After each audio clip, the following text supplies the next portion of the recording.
video for people that are just starting out in powder coating. Obviously, like many people, my very first gun was this Central Machinery one by Harbor Freight. Up until like a few days ago, this is what I've done all my pieces on. First things first, you can do okay work with it, but you're going to find that it has a habit of spitting powder out, like tons of it. And if you angle it down, a lot of times it will just dump powder. I've done several modifications to this gun to make it as good as it can get. The first modification is the air valve. I drilled that out and added 3 different directional holes. Okay. Second modification is I took a piece of 1-inch PVC coupler, fitted it on the end. This allowed me to make some tips with 1-inch PVC and 3D printed tips for this. So I could get a concentrated tip and I could do a fan tip. These are super helpful. And the next mod is I had made a corona ring for it. This helped a little bit with back ionization. But the bottom line was I was at the limits of the capabilities of this. This is literally the cheapest entry-level powder coating piece of equipment you can buy. Would I recommend it? No. I fought with this thing for years. I've had this since 2018. It has been hit or miss on quality. You won't get consistent results. It's very difficult to do second and third layers. All right. So, having said that, as a Christmas gift, my family got me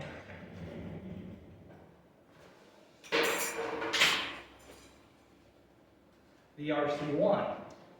Okay, so this is made by Royal Coats, or manufactured for Royal Coats, and it is a pretty legit entry to mid-level gun.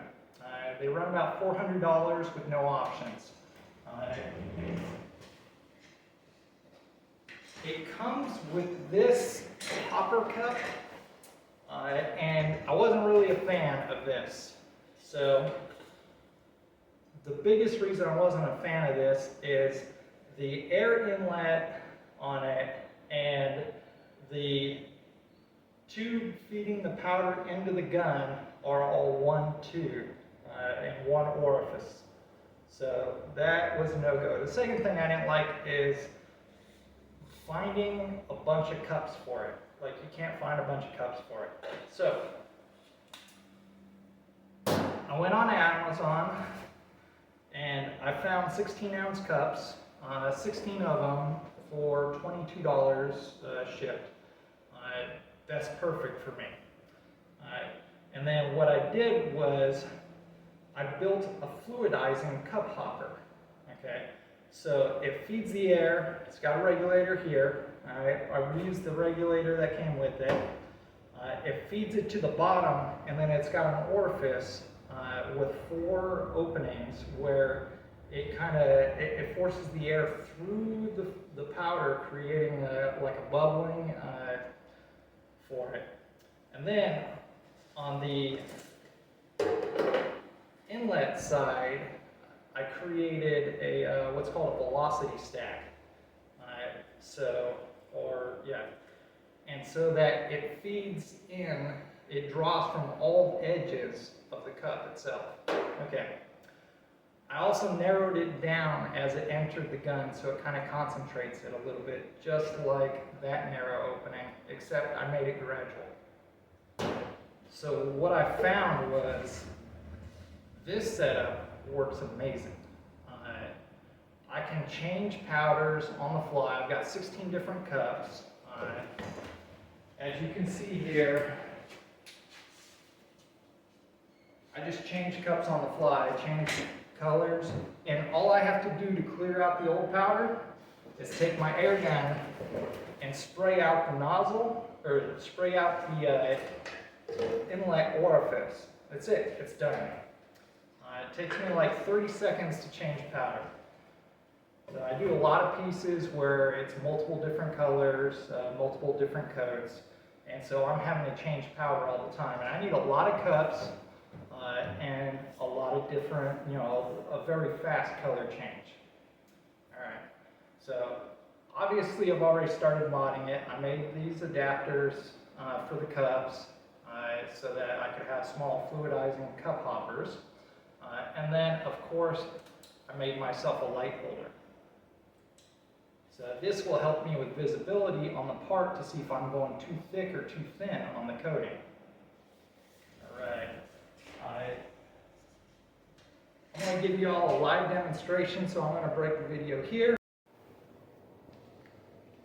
All right, I just want to give you a quick demonstration of the RC-1. All right, so obviously I made a light mount for it. This is super handy to see what you're coating and to see that you're getting into Faraday cage areas, and also to make sure that you're getting an even coat, not going too thick, not going too light, not missing spots.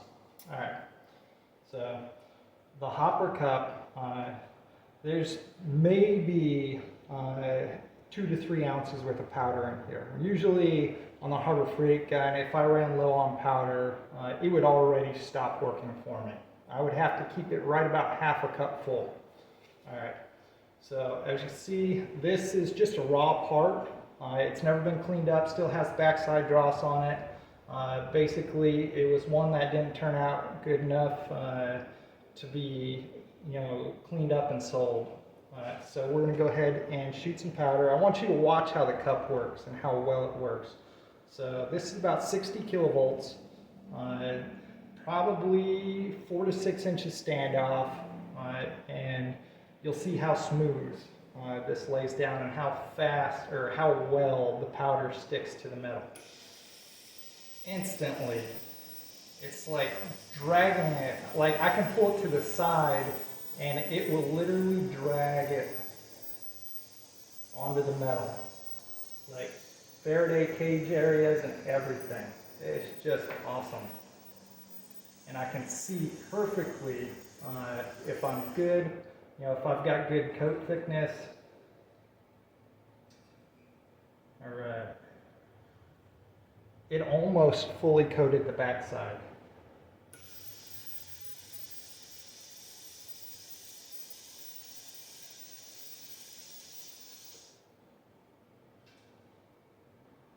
All right. As you can see, that is really good coverage. Very smooth. So as far as the hopper cup, fluidizing hopper cup, I will probably send Royal Coats the files once I complete them. If he chooses to offer this for sale, that's entirely up to him. I don't want to undercut his business. He makes a good product. I love the RC-1. It's a great gun.